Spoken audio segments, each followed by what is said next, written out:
आणि आता बातमी आहे मराठवाड्याला दिलासा देणारी।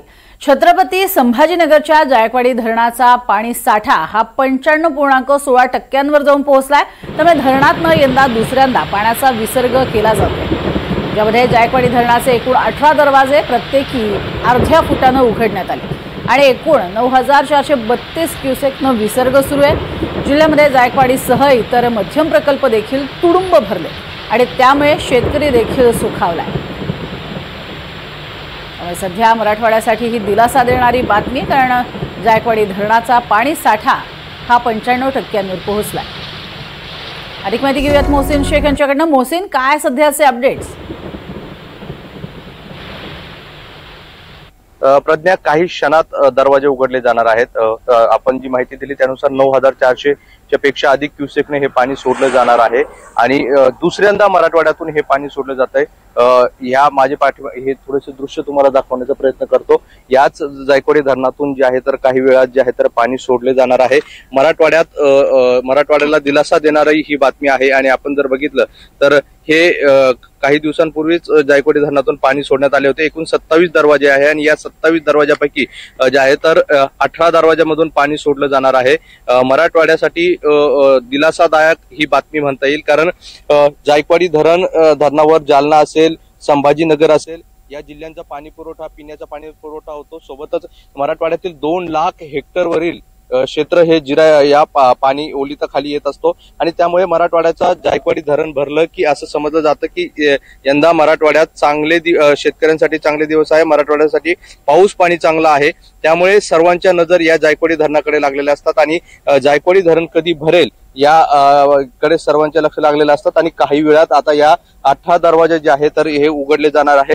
काही दिवसांपूर्वी देखील असेच 18 हे दरवाजे उघडण्यात आले होते आणि आता दुसऱ्यांदा मराठवाड्यातील दिलासा देणारी ही बातमी म्हणता येईल।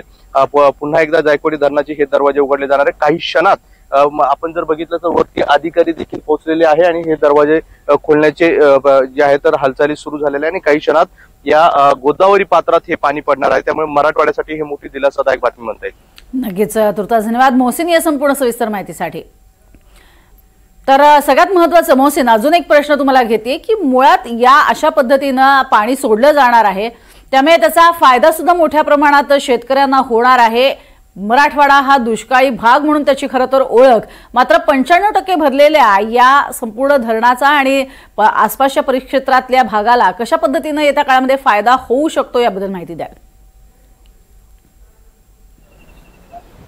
नक्कीच जायकवाडी धरण भरलं किंवा जायकवाडी धरणातून पाणी सोडलं तर मराठवाड्याला दिलासा मिळतो हे असं म्हटलं जातं आणि त्याचं कारण म्हणजे जायकवाडी धरणातील पुढे जर आपण विचार केला तर बीड असेल, नांदेड असेल किंवा इतर जिल्हे असतील यांच्या 2 लाख हेक्टर क्षेत्रावर जे आहे तर या सगळ्या शेतीला जे आहे तर या पाणी सोडल्यामुळे फायदा होतो।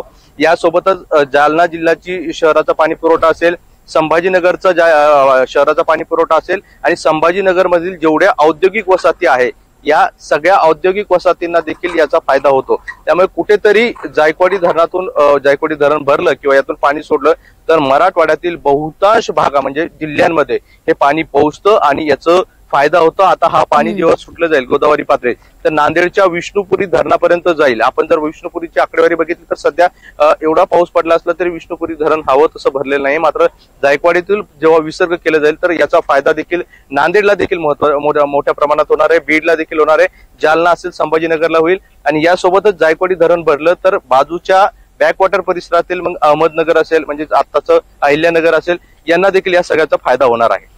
नक्कीच, मात्र अर्थातच त्यामुळे मराठवाड्याला पूर्ण फायदा होणार आहे। तुर्तास धन्यवाद या संपूर्ण माहितीसाठी मोहसिन।